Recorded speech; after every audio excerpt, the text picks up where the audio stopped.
Rewriting. Summary writing these days, usually at school level, college level, university level, even when we talk about entry tests of PhD level, MS level, each and every level is now asking for the reading comprehension, passage comprehension. And when we talk about such questions, among those, one most important question is about either the précis writing or summary writing. So, here today we are going to discuss all about the tips and tricks of writing a good summary. Let's see, what does it mean? It means giving a concise overview, a brief, a very short of a text point, main points in your own words. A concise overview of the given text, along with a very important thing, your own words. It must be in your own word. A summary is always much shorter than the original text length. It always covers the essential points of the original passage. Always important, significant points we have to highlight in summary. Otherwise, we do not write each and everything. It presents the large chunks of the information in short but in coherent and in cohesive sentences. Means, though we have to write in short, small sentences, but these must be interlinked. Along with this, we have to keep in our mind that these should fulfill the requirement of good writing. Means, in us, in we are talking about spellings, we are talking about vocabulary, sentence structure, grammatical, different type of structures, etc. Then a very important question arises about the length of the summary. It depends on the length of the original text. Longer articles in proposal, they may have long summaries, and short texts have, of course, a short summary or paragraph. But the best idea is apply the formula. And what is a formula? You must know what is the total number of words of the given text and then divide those by 3. Whatever your answer will be, it means that is the word limit of your summary.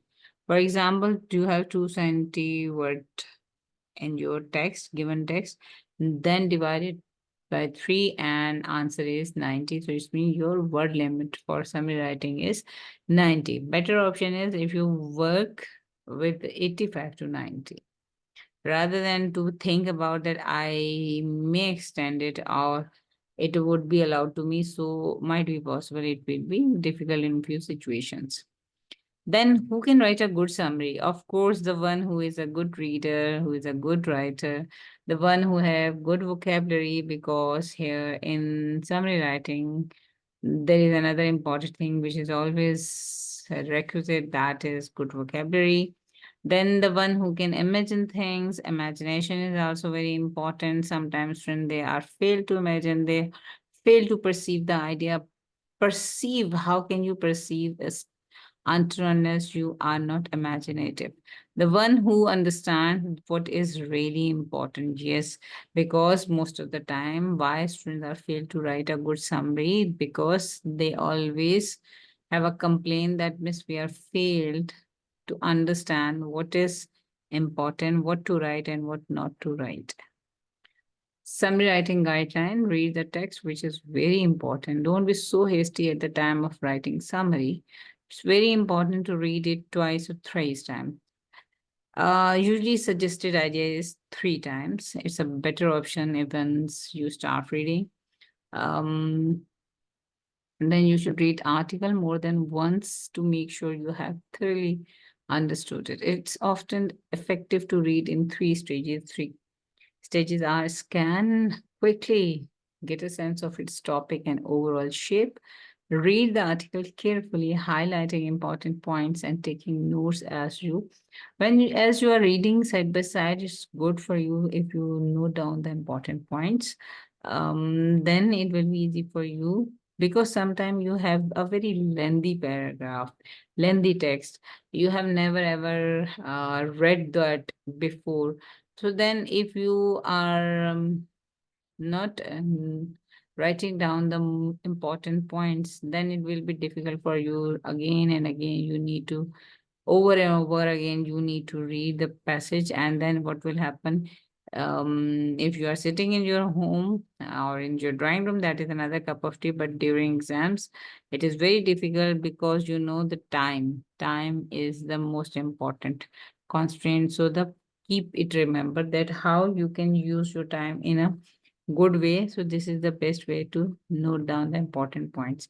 Skim the article. Once you have gone through, you have scanned it, you have read it very carefully, noted down the points, even though you need to go through it, reread it, because once you reread it, then easily you can understand that either you have written everything or has something been left to understand. Note down keywords, main points, arguments, and topic sentences. It's very important because a few essential keywords you can use in summary. And according to that, you can also write a good title. You can opt a good title because these keywords may help you out to write a good title. Avoid technical language. Avoid means flowery language, idiomatic language, phrasal verb language. Avoid it, even though it is used in the given text. You have to avoid it. Rather than this, you have to write everything in easy English. It must be objective. Objective means do not write such statements. Those can be challenging. Do not write any straightforward statement, which is always dangerous for anyone. And always write summary in third person's language, which is very important because third person's language is considered unbiased language. Third person we consider is the one who is not biased. Replace long phrases with single words. It's very important because you have a condition, and what is the condition of word limit? Once you have such conditions, so you need to be very careful. Illustration, examples, quotations can be omitted. Students, they believe in given text. If any name is given, if any figure is given, if any year is given, so they believe that they have to write, and if they do not write it, they may be failed and they would not be considered sensible. So there is nothing like this. Illustrations, examples, quotations, you can avoid it, you can omit it. Rather than this, you can use simple words to um, explain them, but please do not go into its depth. When writing a summary, remember that it should be in the form of a single paragraph. Please always keep this point. Your summary must be written in a single paragraph. It doesn't matter the given text is in different paragraphs, but you have to write a summary in one single paragraph. A summary is written in your own words. Do not take the as it is sentences from the given text. It will consider your failure. A summary contains only the idea of the original text. Summary should be written in a way that it just reflect whatever has been said or depicted in the given text. Your summary must be near to your original text. Near means themes and sub-themes should be discussed, must be highlighted, but make sure that you are not supposed to reproduce the same word those have been written or given in the given text. Rather than this, except a few key words, you must have the idea in which you can depict the same theme or sub-theme with the help of other words. That's why in the beginning we asked who can write a good summary, the one who has good command over vocabulary. Do not insert any of your opinion, interpretations, deductions, or comments into a summary. The reason when we comment, we write our own opinion, we give our interpretations. It means now we are biased. So that's why we have already asked in summary, you whatever you are reading, just write down its summary. Don't get emotional. Do not give your opinion. You should not be anywhere at the time of writing summary. Means summary should not be the reflection of yourself. Identify and order the significant subclaims the author uses to define the main point. Means try to grab sub-themes. You must know what are the sub-themes and main theme, because first you need to understand what is the main theme and then how many sub-themes are discussed, and then it will be easy for you to write a good summary. Never use direct speech, never. Direct speech should not be used in summary.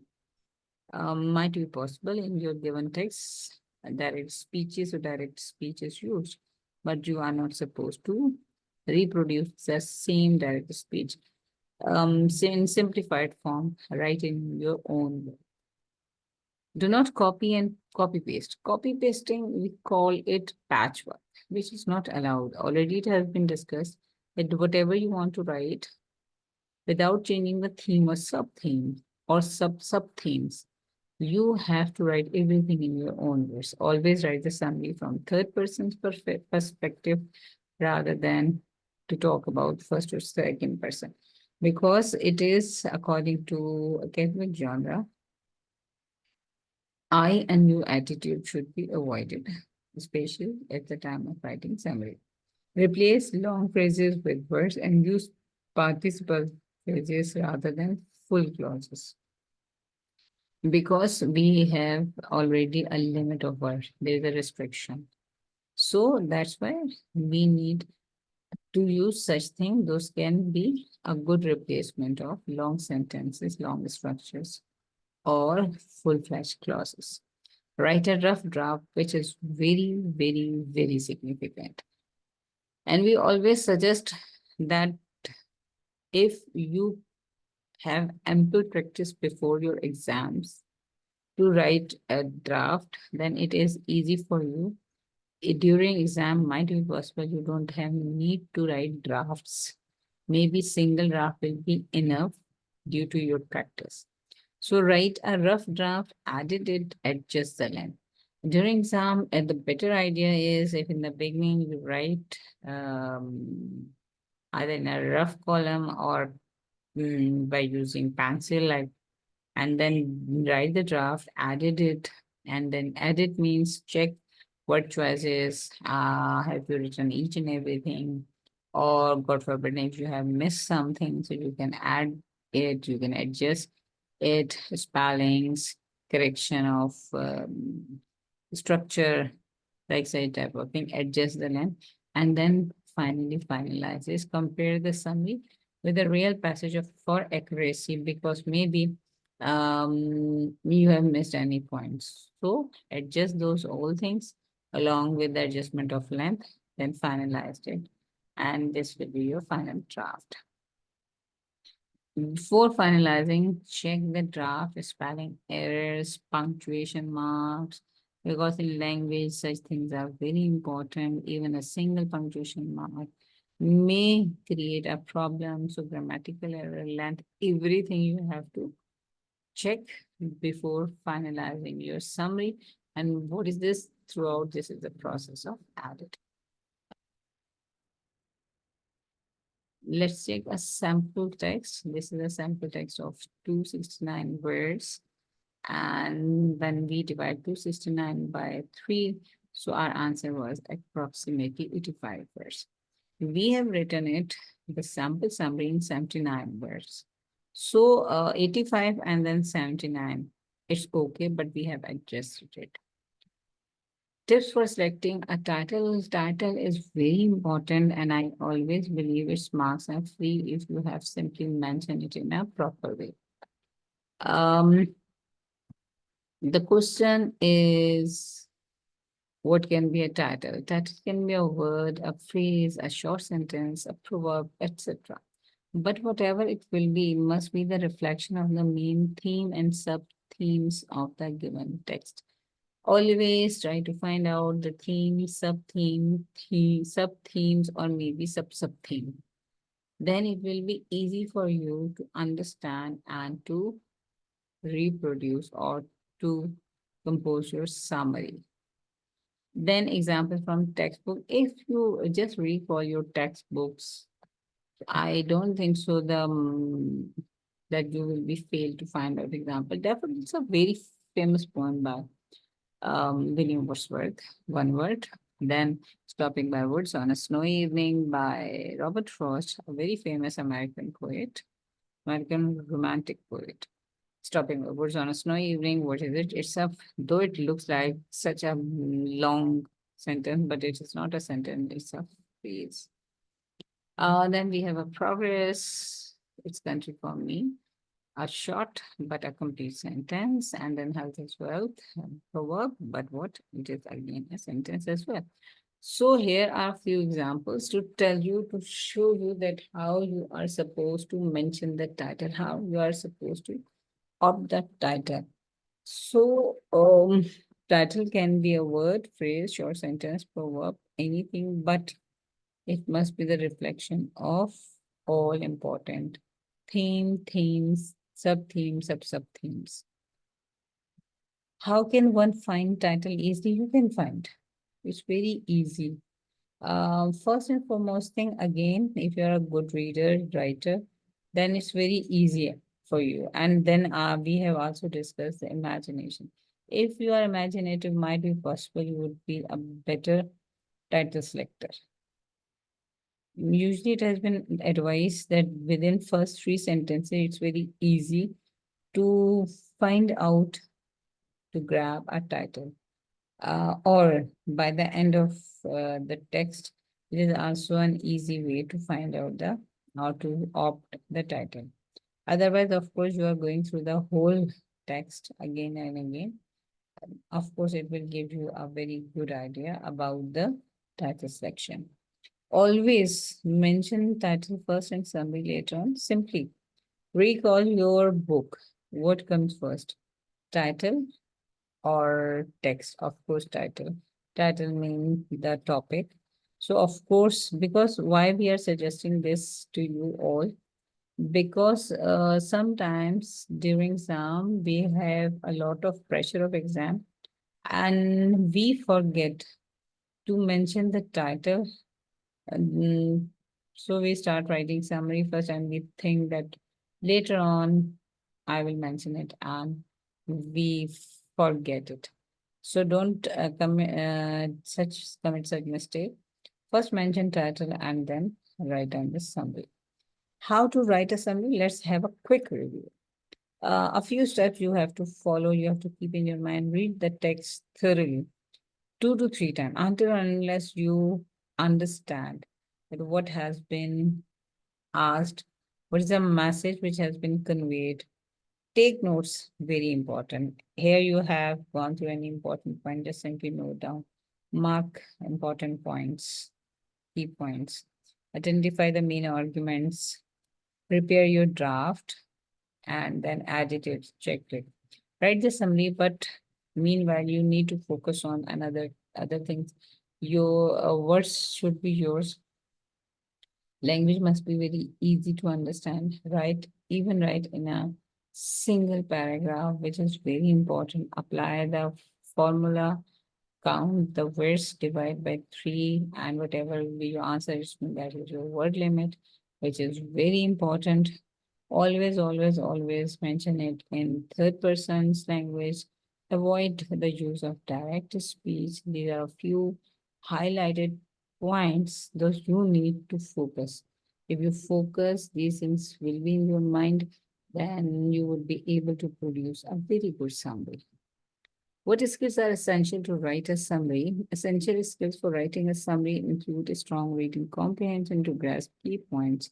If you are a frequent reader, then it will be really very easy for you to understand that how to grasp key points, how to understand things. Another important thing is if you are really a good reader, then it means your reading speed will be better. That's why you can easily read it and comprehend it. But if you are not a good reader, so most of the time you face such problem that you consume more time to read and to understand, which is really challenge for you during exam. That if you are consuming more time on one question, then what about the remaining all questions? So it's very important for you that if you are a good reader, to grasp key points, effective paraphrasing, to condense information, and the ability to identify and prioritize essential details. Last pointer, in addition, your critical thinking skills are essential to disseminate complex ideas into an understandable and accessible narrative. Very important thing is your critical thinking. Critical thinking skills, what are these? Critical thinking skills are the skills those make you able to find, to understand what is good, what is not too good, what is important, what is essential, and what is not. So once you are capable to think like a critical thinker, then you can be able to understand what to write and what to leave in summary. Hopefully, this video will be helpful for you. Thank you from my side. And before appearing in the exam or before appearing in any entry test, it will be a good suggestion if you keep these all points, those have been discussed here in your mind. Once again, thank you for watching the video.